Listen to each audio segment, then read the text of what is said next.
life. Welcome back. Welcome back. Welcome back. Welcome back. I am super excited. I love it. This is like we've been working, all right? We've been working. Filming, we've been working, we've been traveling. True. And so to get back to the podcast, through thick and thin the podcast, I know y'all miss me because I miss y'all.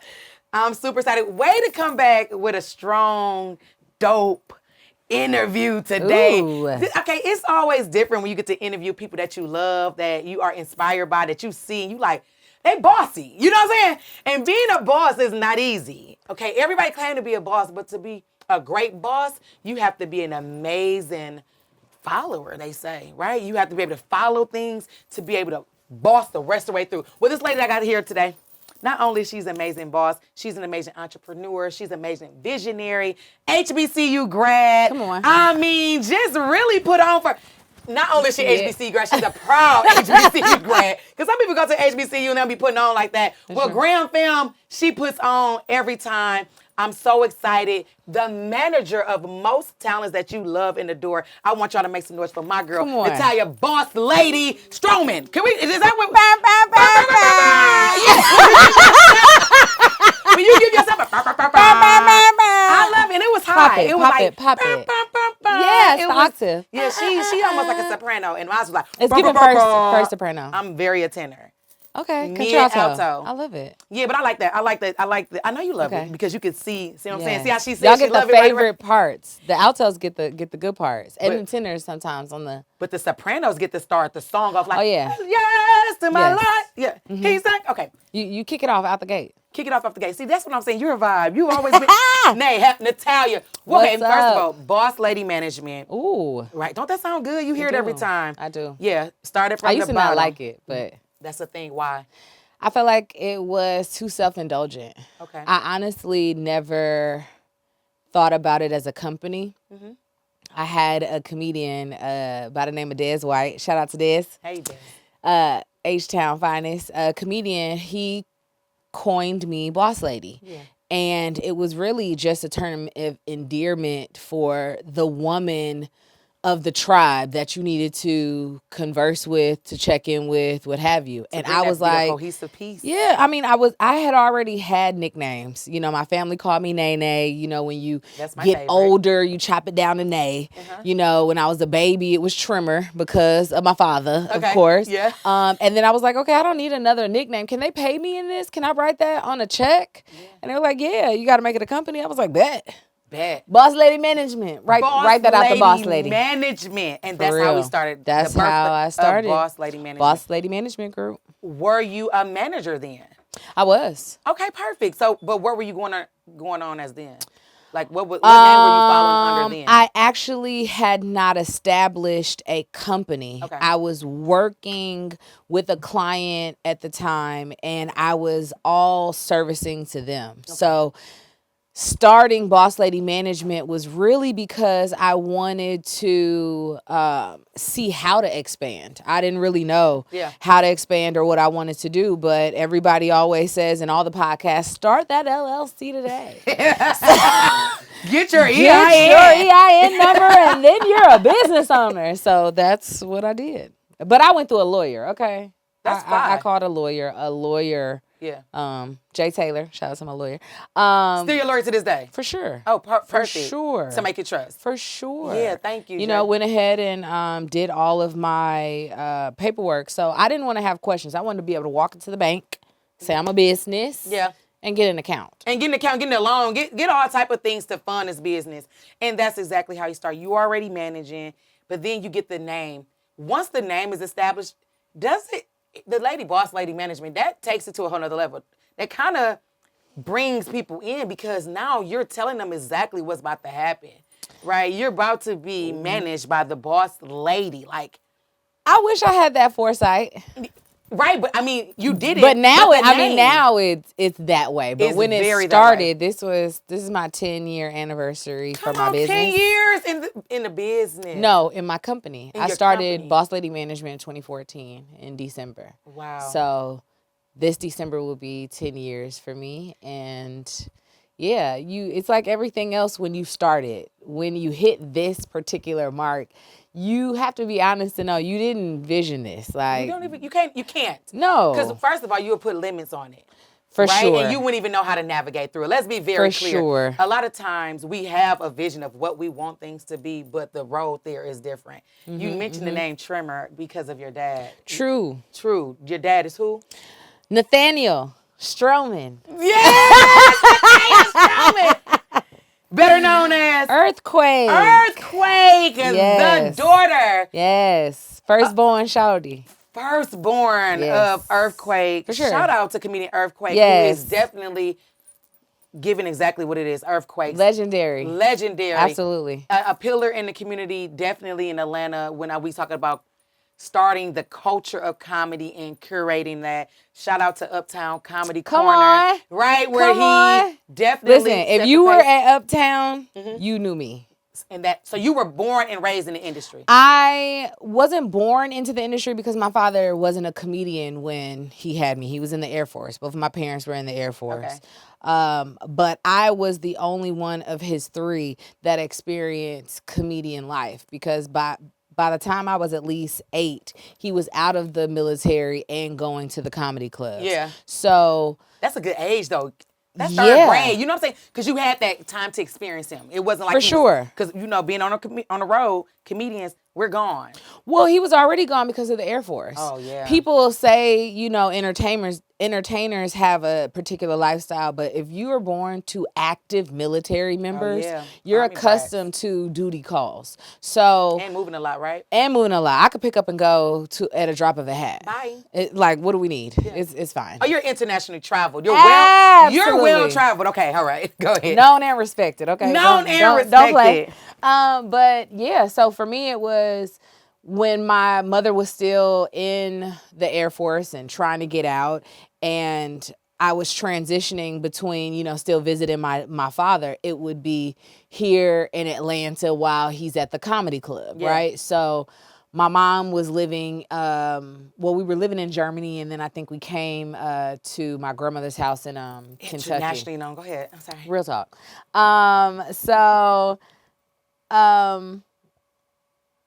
When we got here, I used to come to the comedy club because where do you go when your parent is, I don't even think he was 30. My parents had me at 21 and 22. So we're talking about 29, 30-year-old people with an 8-year-old kid. It's like now, you're taking your kid where you go. So if you're in the club, the baby in the club. The baby's in the green room. The baby's in the club. And guess what? The waitresses and the staff is watching, and they're feeding, and they're Absolutely. loving on the child. It's why I know how to bartend. Whenever there was a comedian who was too raunchy or too graphic, I'd go and sit on the bar in the kitchen, and the bartender would often test me, Trimmer, what goes in this? Yeah. That one and this one. And so you just, that's it. you Is learn. that how you got the bug to pursue your career? No, I didn't want this at all. Okay. This is almost like I didn't want to be in the military. I didn't aspire to have a life like either one of my parents. So for me, fair. it was, I just knew I didn't want to be like them. And why was that though?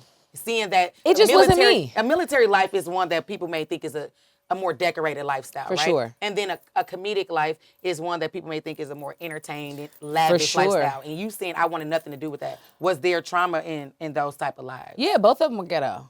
Because when you are... This is ghetto! It's and ghetto. I don't want shit to... It's ghetto. Nothing to do with it. Okay. It's ghetto. Bleep that. We'll bleep Because that out. think about it like this. Military families live in government housing. Yeah. So does Section 8 people. We're in the same building. You're so silly. I mean, people don't even realize that, you don't But see you're on election. base, though. You're on base with all of the military people. So- Where is the projects? Do you know how close proximity government purchases are? They don't isolate. This is for Section 8, See, I was just and at these Fort are for the Sill, workers. right? I was just at Fort Sill performing, and they had obviously all the military housing on Fort Sill. In So 2024, baby. I'm an 80s baby. so they had y'all. And I'm the civil rights child. Okay, neither one of my parents had what they have today. yeah. when I even was Exactly. able to drive, drink, graduate, so my entire life. Mud, man. Yeah, I mean, to say the least. For sure. Because it wasn't for like sure. that it was already mapped out and golden for you. No, because I was also born to assist my parents. So when you're first born, you have your own purpose, but you're raising your parents and then you're raising the children your parents decide to have after you. Ghetto. Rude. Y'all wasn't wealthy enough to have us yet. That's what I was like, baby, my last name is Stroman, not Murphy, not Harvey. Okay? Baby, we didn't have a TV show. We didn't have a movie. Yeah. We had a comedy club that was a handshake partnership. So we didn't even have a lease, a liquor license, right? So I don't even have the luxury of someone seeing my name on a liquor license and associating with business they did in the 90s. Everybody knew who my father was, where to go to get the funny. That was the it club at the time, right? Yeah. I was able to learn bartering. Yeah. Because the hair industry was always the hair industry. So I could walk to a salon, or really not walk because I was too young, but go to a salon, hand them 2 free tickets and get my hair done. You know what I mean? That's how crazy Uptown was, like celebrities. And I mean, there was a point I thought Deion Sanders was my godfather because he was in our club like so much and they were friends. And my dad would joke and say that, and I used to tell people when I went to school, like, Deion Sanders is my godfather. Well, the reality is that's exactly what Uptown Comedy Corner was then. It was the staple. Like, if you wanted to be stamped, you literally had to go to Uptown Comedy Corner. For sure. But, okay, so you knew all these things, and here you are, like, all right, that's fine. You grow up, right? You matriculate into this beautiful woman going to an HBCU, right? Grambling, you're there. Right. You're actively involved in what? While I was on campus? While you're on campus. Girl, everything. Anything that I could possibly do, I did, because I was the first person to go to a 4-year university and graduate in my family. Perfect. So for me... Come on, first generational college student. I mean, that's a flex. It's definitely a flex. But I got a question, and it's just probably just me asking, and I don't know if you know or not. What is the generation, like the mom, dad, siblings, or is it the grandparents? What is it, far as what? If your grandparents went, are you still...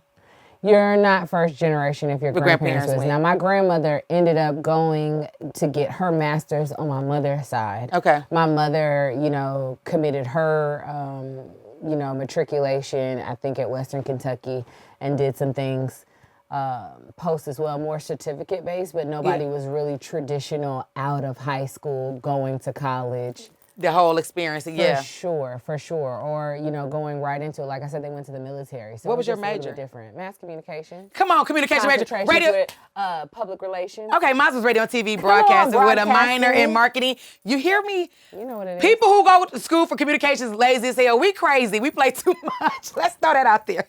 We went to school to communicate. We like to argue. We do. We damn near want to be lawyers, right? Yes. But we thought about it like, what? Well, I was supposed to go. Me too. My grandfather was a lawyer. I thought I was going to be a lawyer. That was my dream. That was all of our dream. And then we was like, what? Did you ever pursue it? No. Communications, radio, TV, broadcasting. See, I used to intern at the Supreme Court of Fulton County. Baby, I'm a law baby. I took my LSAT. I was headed to Thurgood Marshall. And you giving me lawyer right now, though. Baby, you still giving me lawyer right now, like the way to sit. It's very. They ain't want to see me. It's very demure. Okay, it's very mindful. Very cutesy. It's but that's a thing. Yeah. So communication, radio, TV. I mean, communication, public relations, right? Right. So I was involved in all of that. I did pageants. A5A, Miss Black and Gold. I used to host all that. Yeah, for sure. I hosted everything. Choreographed our talent show during homecoming. We had a talent show, student body. So I was producing in Grambling. I ran for elected positions, queen positions. Like, I literally did everything. Went on a dance scholarship. You knew. So you knew. I didn't want to go to college, though. I argued with my dad because I didn't understand why go, and I didn't know what I was going to do when I got there. That's fair. And they were just like, you're going, I'm dropping you off, don't come back until you have the piece of paper. That shit just makes sense to what I'm saying about the fact that most of us who come communication majors, like, you know what? What is that? How many credits? You know what? It's heavy on the what does this require? What does this require? Yeah. I feel like when we do transition from communications and then we get into the real world, now we're faced with what's next, right? Mm-hmm. Now you're out in the real world. You're thinking, before the industry, what are you doing? Before the industry, and I'm getting it out the mud like everybody. I'm bartending, because what they don't tell you when you graduate from college is you won't have no job if you're not a nurse or early childhood education. Nobody's hiring. So I was working at ADT, and I was bartending on the east side, Obsession. Yeah. Trying to figure it out. Getting it, Bartending. Yeah. And then my dad called me one day. I was studying for my LSATs, going to law school, living in, Buckhead. And pop your shit, Buckhead. Man, but listen, I was on the MARTA, okay? I was working for BlackBerry at the time down at the airport. And I was doing all of these things. And then he called me one day and was like, I need some help. And when you're firstborn and your father's unmarried, and he had my baby brother at the time, which was a product of a divorce, and they just hadn't really settled. If you've ever had family members that go through a divorce, they just don't stop. They keep going until somebody, a grandma, has to kind of come in and say, hey, we'll be... Let's settle this, right? Yeah. So I was kind of thrusted into a matriarch position, and he was like, hey, can you come help? That's how you got started. This kid, yeah. So help with the kid. Yeah, with the kid, because it was. I thought you was talking about the business. No. Man. It was help with the kid. It was, I have this baby boy. I'm trying to figure this out as a father. You know how it is as a comedian. If your home is not balanced, you're your not balanced. Work constantly is unbalanced. Yeah. So at the time, I think I had broke up with my boyfriend at the time, my high school sweetheart, and I was like, you want to go to L.A.? Because I need you had to partner. move from L.A. I moved to L.A. I moved from Atlanta to L.A. I got in the car with me, my ex, my English bulldog, Biggie, and with the intention on going to help just be there for your brother. Yeah, but nothing business-wise. No, because in my mind, I'm still a daddy's girl at this point, and I'm like, hey, I need to convince my dad to support me while I'm in college, because I'm not going to be able to work in law school. Yeah. So what am I going to do? I still had student loans from the previous, Trust me, I know. So it was like, because they don't play about that. No. So it was like, what's happening? What am I going to do? Now you there. So I figured if I did this, in turn, it would be hey, I'll support you. You've been bartering your whole life, baby. Absolutely. 2 tickets for the hair. For sure. Dad, if I watch these kids, could you please make this road? I've been a negotiator my entire life. So I negotiated everything. Birthday parties, Christmas. You're funny. I'm dead serious. You're funny. Like, hey, I did well in school. Can I get these Barbie dolls in the house? Yeah. How much for an A? Well, I get a C. Savannah, I just told you my daughter just texted me, I love me and Savannah. James. I know, talking about some, hey, another 100. Yes. We gonna get it. We got so can we get the money in the Cash App and the cash? What can we do? Now you're in LA. How do you get started? Okay, so now we know that you have to take care of your dad, but how do you get started into the business? Because you were a very instrumental part in your dad's career, especially establishing the fact that you helped produce his first special. Not only that, it's a lot of things that I've produced in the industry that I realized people who are outside of our industry don't realize, just because I don't really talk about it because I'm always in the lab. I'm always in the lab. You're always producing. Always. So I'm in LA. Sometimes you gotta pop out and Hey. That we don't want to keep the sky. That's the name. She's like, you know what? It's so much that I don't even put my name on. I don't put my name on some of it, but okay, I'm sorry. Go ahead. You know how it is when you're prolific. You get robbed. People are gonna steal from you. It is what it is. Wow. So I'm in LA.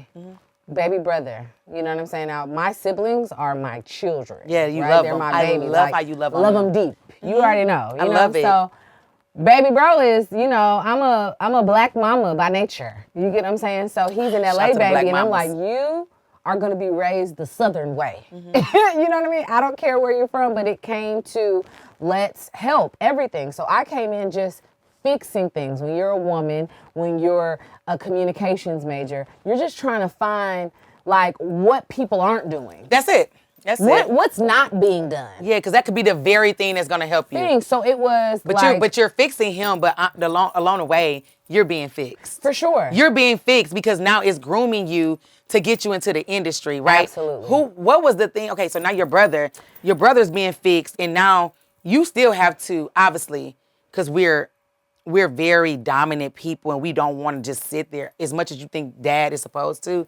Foot the bill, you're a hard worker. And that's what I know about you. What made you jump into the industry? Like, how was it that the industry, out of all this, I know what my mission is, but how did the industry get into your lap? And who was there? Like, who was instrumental into that? Was your dad there, or was it somebody else who said, dude, you need to be using her in a different way? That's exactly what happened. Okay. You come in and you're fixing things. I'm a PR major. So now my dad didn't have a publicist on record at the time. He had fired his agent. No, he still had his agent. Okay. But he fired his manager. He fired his whole team. You know Gotta how y'all go. do. Y'all wake up one morning and say, this ain't working. Nobody understands me. Everybody gotta go. What are you Everybody gotta doing? go. I can do this by myself. I don't need to pay people to not. Y'all know how y'all do. Y'all all do that. I thought we had understood the vision. So when I said what I wanted to do by this time, were y'all not hearing me in that meeting? Crazy. That's what y'all did. So I act like that. you have. But the good part about it is I love it because you get to really hear how y'all are feeling when y'all get that way. Yeah, because a lot of times we'll just be like, y'all be like, okay. I'm trying. That you're at your wit's end. You've given up on trying to look like you believe in your followers, you believe in the progress, and you like, this ain't working. And then I get to hear, oh, she's worried about her photos. Oh, she wants to do this. She wants to do that. So the yelling from the trauma, it doesn't bother me. It's easy. I listen in the yelling. That's so crazy because you had to. The dad, especially coming He's from a a dad. rah-rah. He's a rah-rah. He's an earthquake. For sure. He's an earthquake. And you just be like, What was your biggest challenge getting into that though? Knowing that you had your dad, right? That you already are holding on the level of I'm stepping in a maternal way For sure. for my sibling. Now how do I transition that into his business? How do you do that? Where did you get the energy from? The people who mentored you? Was it your daddy? let's be clear, I never got a mentor. Oof. And I have to say that because women who are older than you, who are less talented than you, will try to big sister you. And I'm a firstborn. I don't have a big sister. Yeah, I don't either. If I needed one, God would have gave me one. Yeah. Right? Like it wasn't. Think the for me. oldest siblings for that. Eat this up. Hey, were you first? Or 6, not? 7, 8. Hello? 6, 7, 8. 8. I'm sorry, but okay, No, for yes. sure. Okay, so yeah, that's true. I so- experienced it. I experienced it all the time. What happened was my father had never had a woman that he trusted to communicate to anybody in the business. Wow. So what happened was I started answering for him because the answers didn't make any sense to me. And then what happened was The answers are the questions, what people were asking him or how he was responding how to. he was responding. Okay, I'm that's like, well, fair. why would you say that? That's fair. You know Because what what's I your mean? reasoning? That's fair. And then you start realizing now what's really crazy is when you find out like why we weren't famous and you're like, okay, we've got to fix this. You've been out here all this time. You're like, okay, all right. So in your mind, you want to fix. I have an Olivia Pope mentality. You have my heart. I want to fix it. I love it, Olivia.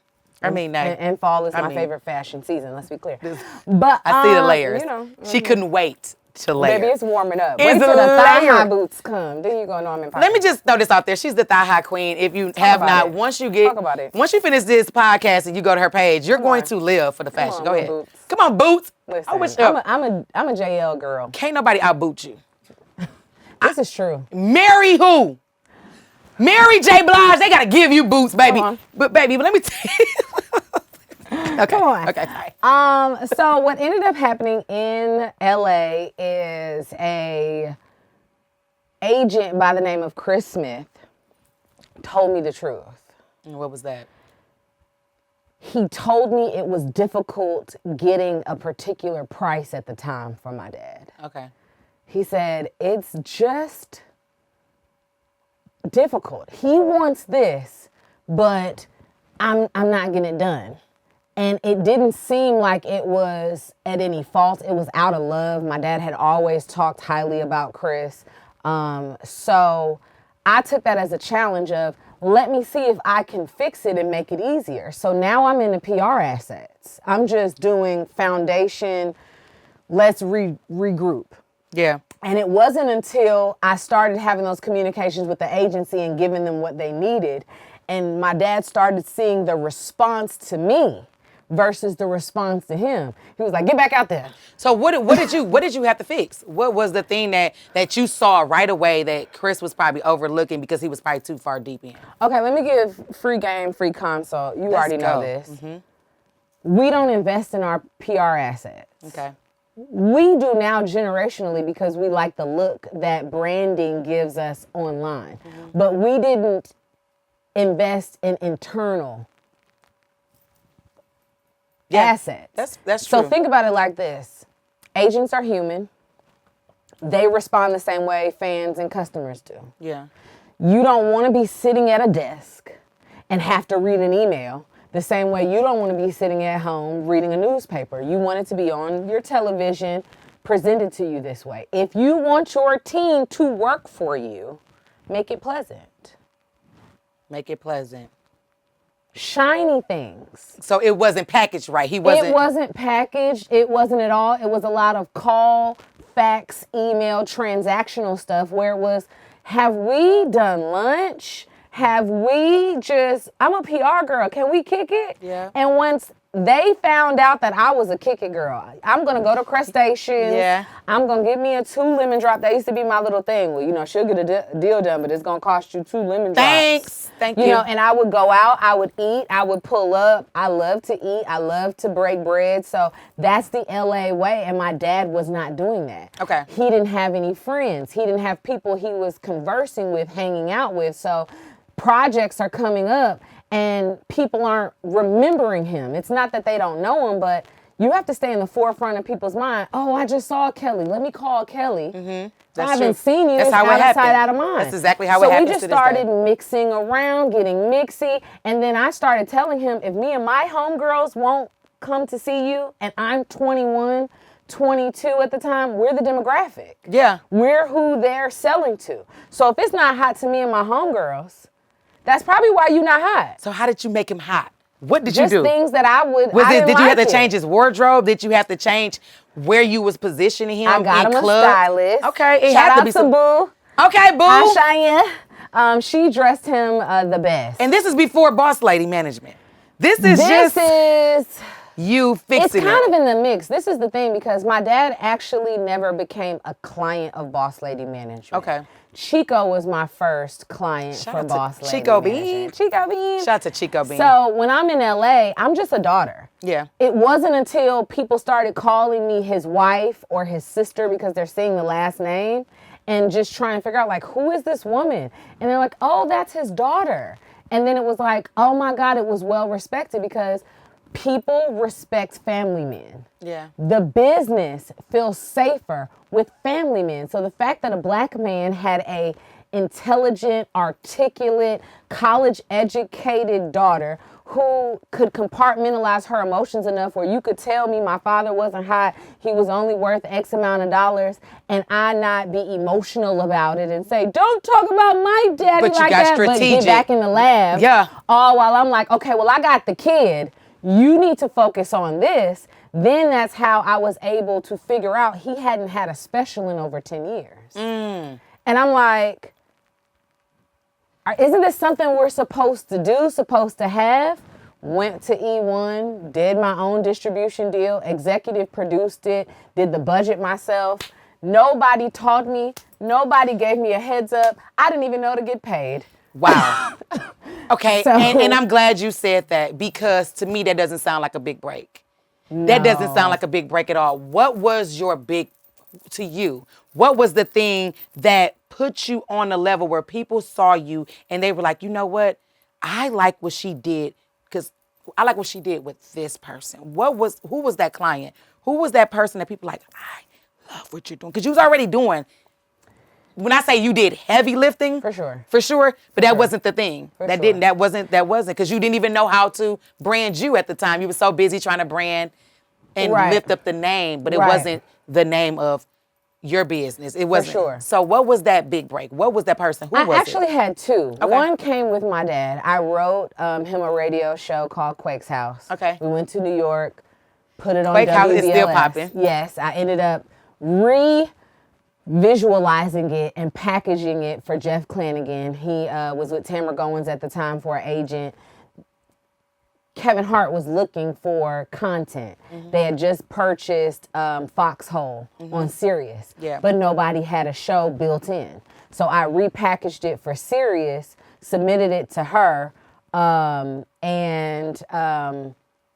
Jeff Clanagan loved it, sent my dad over there to talk to him, and then got a 6-figure position and for him. And what happened was... We over here smiling. We said... He like, I mean, leverage. But what leverage. happened was I went to New York before then, and I was in the trenches with him. Okay. Sometimes people don't know that they're going to need a person. So at first he was like, you stay back and raise the boy. And I'm like, I don't think you got it on your own, like, because you still need that, like, don't do that. God, it wasn't so much guidance, but he had never had somebody else that he respected. Representation along the way is key. For I sure. think a lot of people, entertainers, don't understand. When you have to speak for yourself, unfortunately, it really takes down your value. Absolutely. But when you have when you can just be the talent, when you can just be Quake, when you can be Kellz, and they love you for being that, and then you have boss lady management, you have Nay, you have trimmers, you have whoever they see you as coming in with the plan.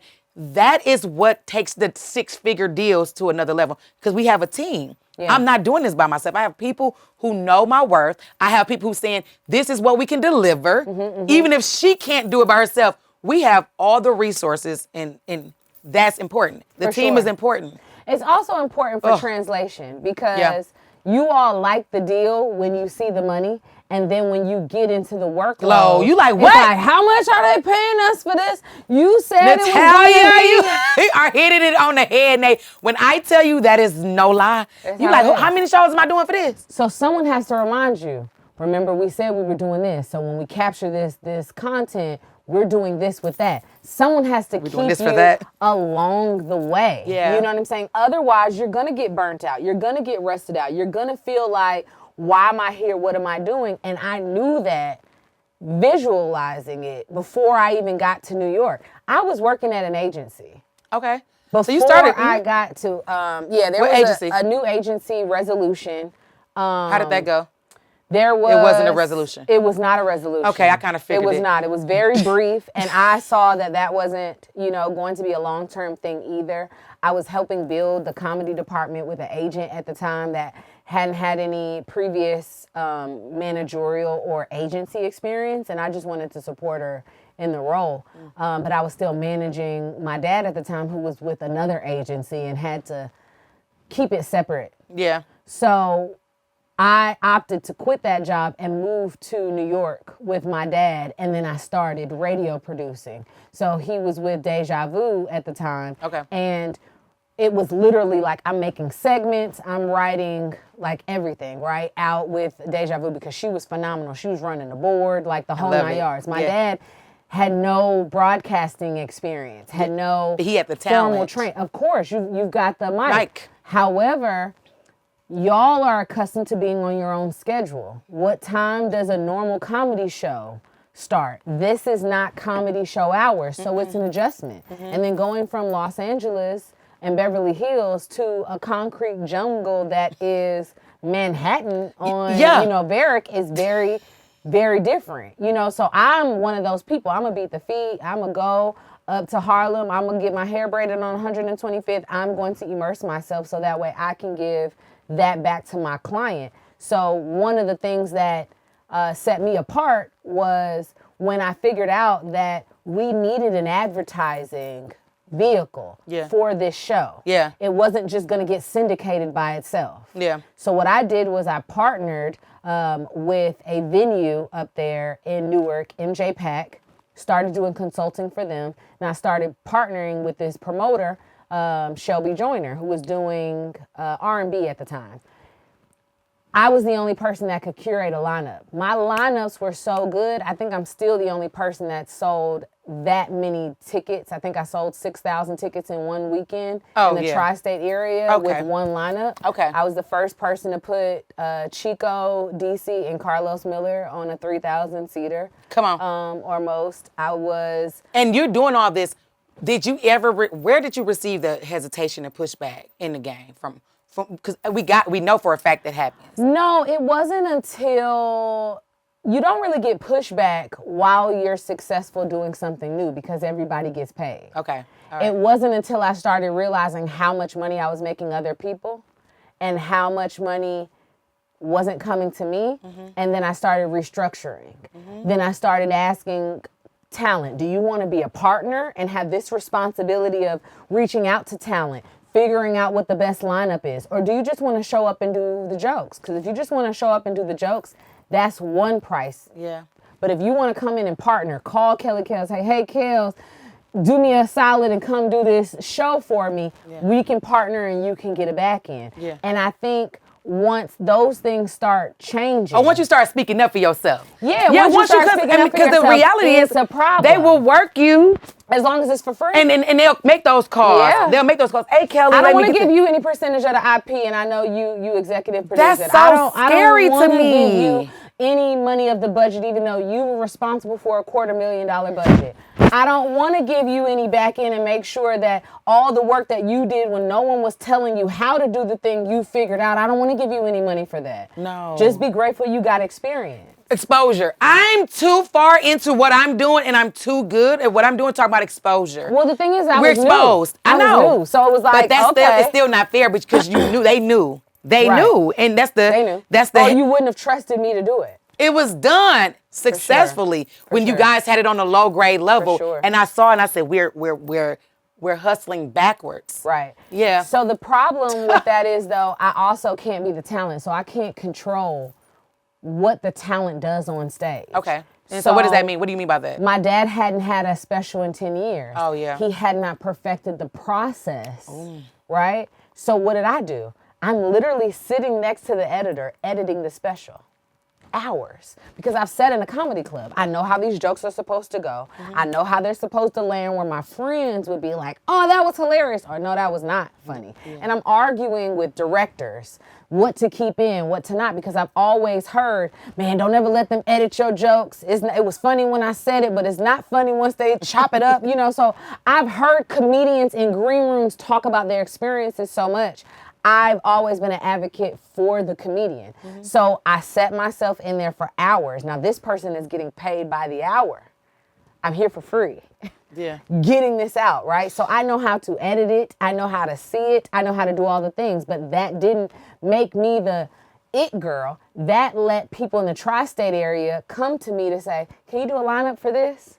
So MJ Pack was hiring me to do lineups for Valentine's Day and other things. And I was the person that decided, let's do a Father's Day weekend, because all the promoters were too scared to put on a show after Mother's Day. Yeah. If you go back and pull the receipts, nobody had a show past Mother's Day.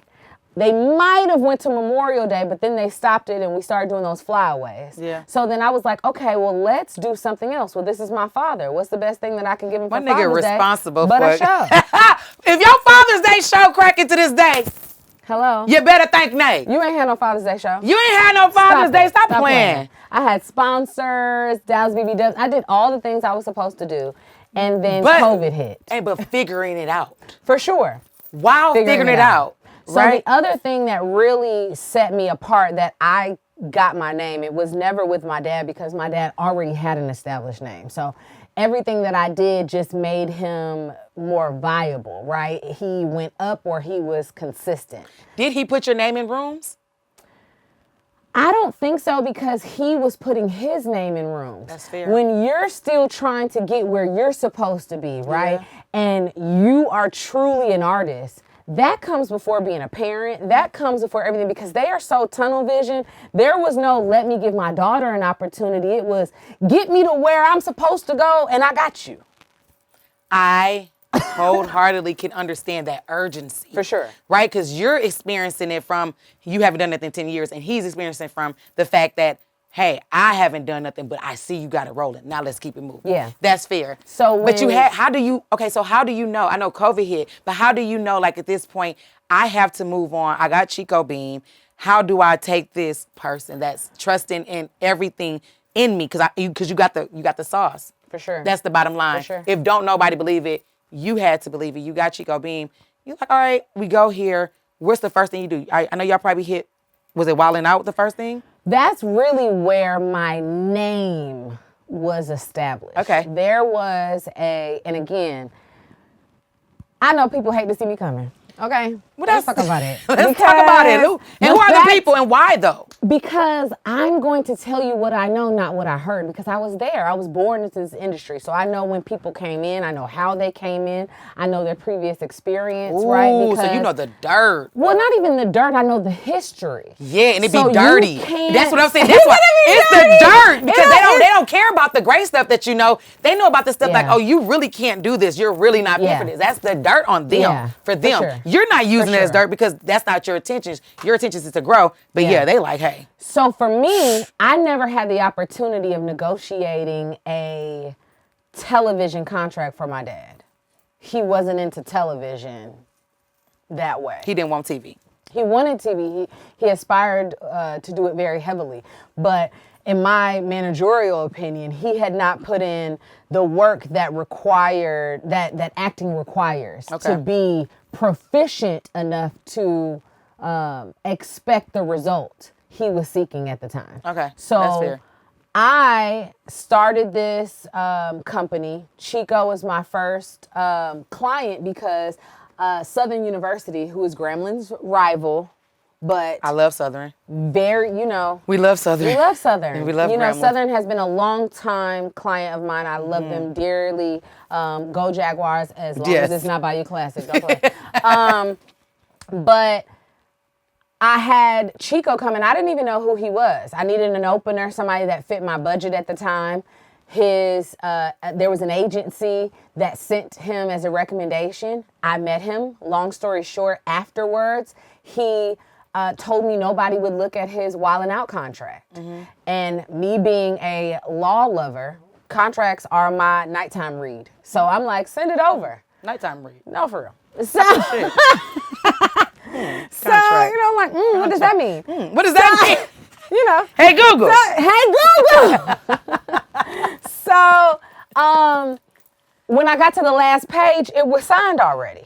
Damn. And I said, now, what do you want me to do with this? It's signed. He was like, well, I wanted you to look at it. And I said, well, it was supposed to be proactive. But how about we do this? For the length of this contract, let me just kind of watch you, see what's happening, see what I can do, and let me renegotiate this contract. 2 years, I think it was, I renegotiated that contract. Viacom did not see me coming. And I negotiated so well that they were afraid that the other cast members would find out what I had negotiated Chico. Damn. And retroactively gave everybody in his class that negotiated price. Wow. So it's not even, it's a fact. You can go pull it. You signed your contract. Your manager, your agent said it was a good deal, and then they double backed and gave you. So here's another thing. If that ever happens to you, somebody else you're on the bill with, their representation did their job. And they wanted you to have that money too. Not that your representation argued for that, but somebody else who was close enough to you that did their job in turn blessed you. Chico called me and said, boss lady, they all owe you red bottom. They all no, we won boots, baby. We won boots. I was like, I was just so happy to succeed and being allowed to do what I did that I didn't even care. I never went around and was like, hey, by the way, I should manage you. Like, I never even talked to any other of the cast members about it. Yeah. But later, he was like, hey, I want you to meet this person. So they give me love, and, I'm sure they, found out later because everybody's tight-knit. But of course they that did. was what changed it, because you always know when you are a game changer, when they change how they do things when it comes to you. The following year, they'll come to me first. How much we got to give Natalia? Because last time we started taking money out the wig budget, all types of stuff, because she's going to come here and demolish. So let's get her out the way. But, outside of cast members that had overall deals, Chico was highest paid. I was negotiating things, comfort. We don't have no dressing room. People come up to you like, hey, bro, what you think about that? That's a consult fee. I need a consultation fee or I need a trailer. He either needs to isolate himself or you need to understand that he's helping all the cast members. Yeah. That's a separate job. That's another job. That's how I did it. And hold on, listen.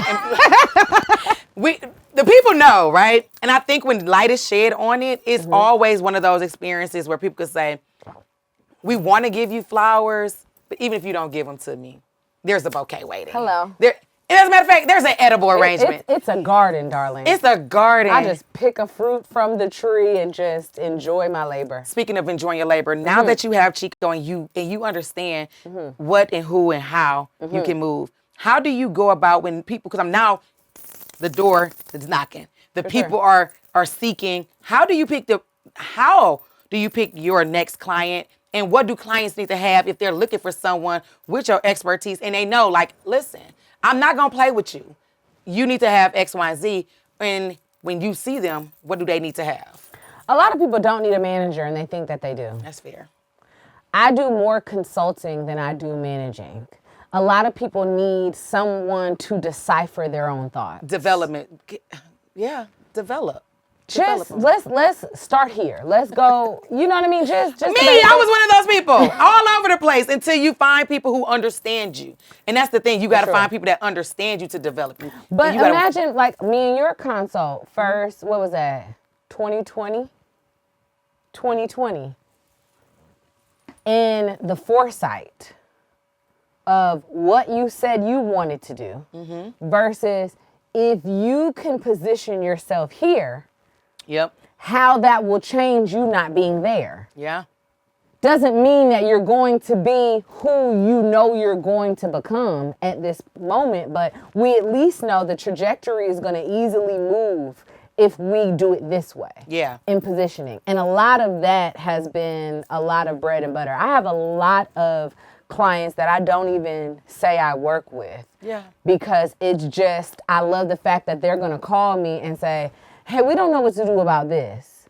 We don't know what to do about that. And I've had those same people say like, oh man, can you do this? And they've been larger than life personality people. And I knew the money would be great, but I was like, I don't feel like that's where I'm supposed to be. That's good. We always say this a lot of times in our meetings. Good idea, wrong day. Ooh. Good idea. We're not saying that the idea is like fine, it. but it's not fitting the flow like of where it. we're going. I like that. And sometimes people insert things and want you to insert things. You like, I promise I could tell you this. Right. But it's not going to fit you right now. It's just Right. not. It's wonderful. True. Yeah, it's wonderful. If you could work with people, what would be their mindset you want them to have coming in? What do you want them just to know that what? If you can work with them and they have to trust your process, what do you want their mindset to be? I don't even know that it has to be a mindset as much as you can't hate women. Damn.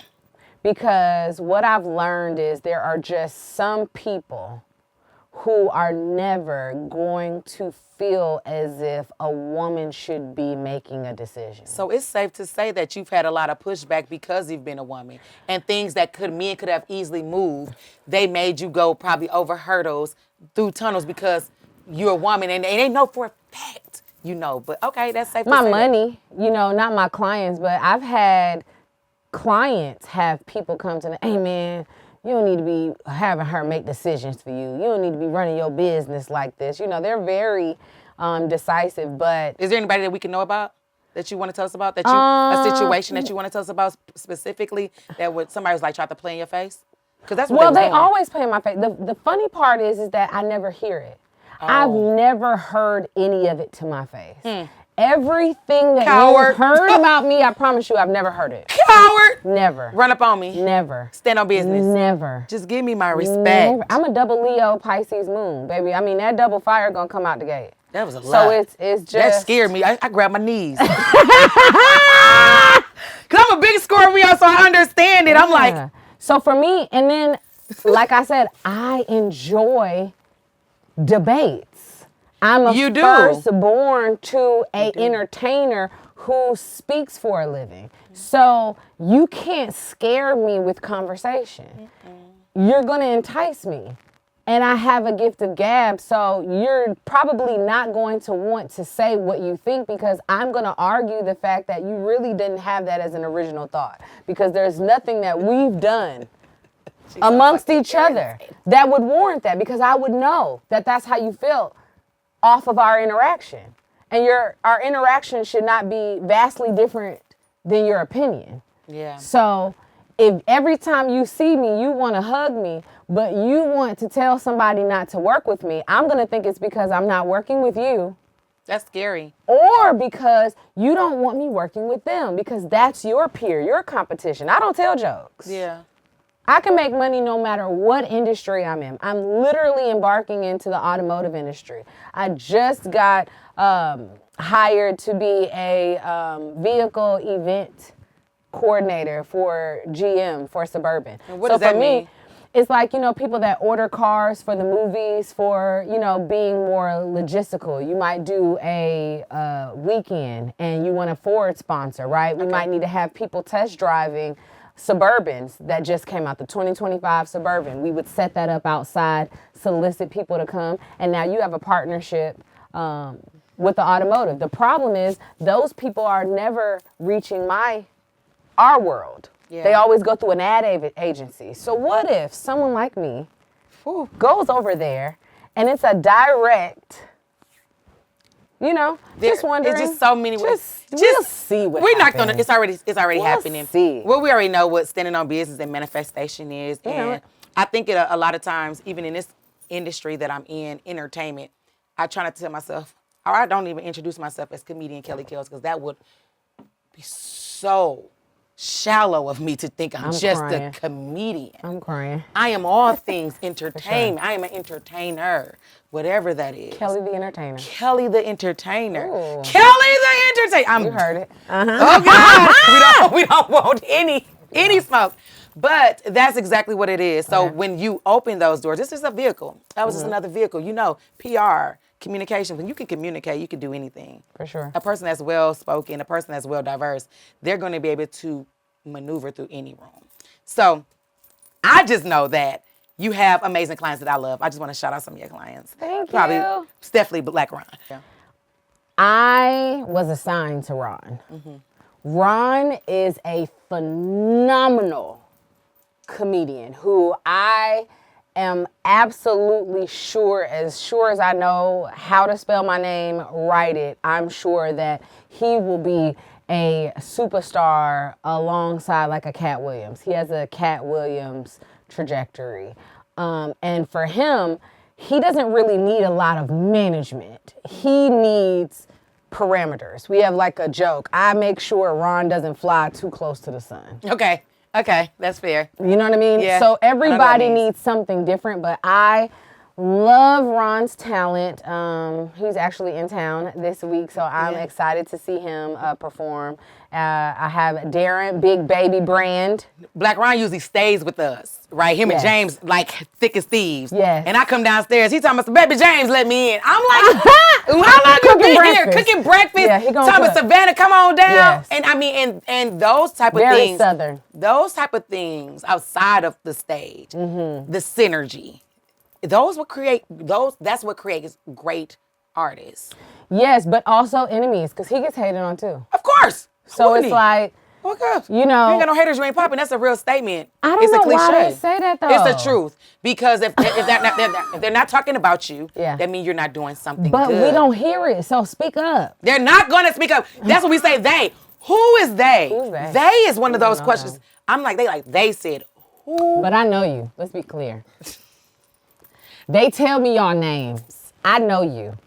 I just operate in grace. I tell everybody, I'm a gracious queen. Because if you don't like me, honestly, it's something wrong with you. You even have to tell me, like, I need you to pop your stuff a little bit more. I'm like, I just be like, want to just pull up and be me. Sure. But the thing is, people will not like you for just pulling up to be you. So what? And that's the they. I don't even know that they don't like it as much as it's convenient for them to, it's convenient for others for us to not know who we are. And if somebody can use their disdain for you to question who you are, That's it. It's beneficial. Wow. That's what it is. That's all and that's it almost is. like the fear tactic, right? Absolutely. They're just trying to create fear when you operating on a high level of faith. You literally have operated on faith this entire journey. Absolutely. Just hearing you It's talk. my favorite. I know, and just hearing you talk, I am a testament, and I'm a true testament that you are exactly who you say you are. Like, I love you. Thank You're a real friend. You're a real stand-up woman. Like, you go get the job and you go get the bag. Thank you. You can't Oh, doubt. baby, I'm gonna get that money. Oh, the money is Listen, there. The money's gonna come. And I'm just excited that your journey is just beginning. Thank you. That's the crazy part about it. Really? This is just scratching the Really? surface. There's so many more Really? different avenues that you're going to embark on, right? Yeah. We know that God has bigger plans than we could ever even imagine. Things that we don't even know how to speak because it's not even in our realm of thought. That's what's for you. I look forward to that. People need to know where to follow you at because it's important to follow your journey. They'll follow the journeys of your clients. They'll follow the journey of someone who they may want to say one day, could you help me look at this for a Yes. fee? For a fee! on. For a fee! Book that consultation. Book the Book counsel. the consultation. Okay. Where they gotta follow you at? Where do they go? Boss Lady Manage Me on social media platforms because that's what they have. Boss Lady, you gonna manage me? Yeah. Boss Lady Manage Me. I like that. On Instagram, Facebook, on my website, Boss Lady Management. What you got .com. What else besides the four? I dropped a book. I knew we talking about New York's best-selling author, Times best-selling author. Come on, what? That's what we talking about. Where's the book? Where's the book? More to come. I'm More gonna to tease come. y'all, but definitely follow me on social media. You can get the HBCU Experience book, Grambling State, 2nd edition, on Amazon. It is a bestseller already. I think it's like number 16 for college guides. I'm talking about my experience at Grambling State University. Honorable mention because I've actually never said this in a platform. The book is based on some phenomenal women that were extremely instrumental in my development. Like I told you, I didn't have a big sister, and I had a chance to have big sisters when I was at Grambling, and they definitely fine-tuned my femininity, my bossness, how to, show up and pop it. When you are at an HBCU, there's the creme de la creme, and I wanted to be in the elite, and I learned how to be groomed for positions that people see you fulfilling, and you have that expectation of that person that put you there in your back. So, shout out to Miss Melodies and Erica's Most Wanted. Thank you. Y'all already know who it is. And y'all already know what it is. I told y'all when I said, welcome back. Well, I wasn't going to play with y'all. I brought you all in the exclusive of behind the scenes of what it takes to be a mogul in the industry, to build moguls in the industry, and not only do it, but do it with your collar popped, with your head held high, and knowing that this is just the beginning. I'm excited. Y'all excited. It's Through Thick and Thin, the podcast. It's so many layers. It was good. It was bad. It was high. It was low. We was in Germany. We was in Grambling. We were all over the place. But where you should be is locked in, liking, commenting, sharing, subscribing. Through Thick and Thin, the podcast. Boss Lady Manage Me. I'm Kelly Kellz. We got Natalia. We have Nay. We got Boss Lady. We got Trimmers. Come on, the biggest. We got the biggest. What's up? Hey, and we out. We out. Bye. Bye. Bye.